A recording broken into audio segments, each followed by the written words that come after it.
سلامونه ستړي مشر پام وکړئ د مهال مهم او تازه خبر ده.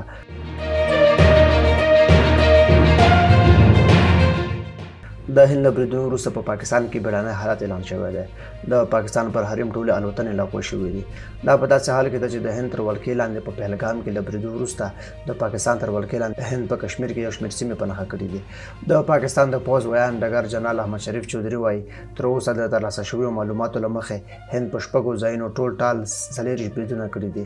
د پاکستاني چارواکو په وینا په دې بریدونو کې 8 ملکي وګړي وژل شوي او 15 نور ټپیان دي. د هند حکومت وایي د پهلګام له برید وروسته د سندور په نامه عملیات کې په پاکستان کې او د هغه تر واک لاندې کشمیر کې د ترهګرو پټنځایونه په نښه کړي دي. دوی ادعا کوي چې په دې برید کې ملکي وګړي یا پوځي تاسیسات نه دي په نښه شوي.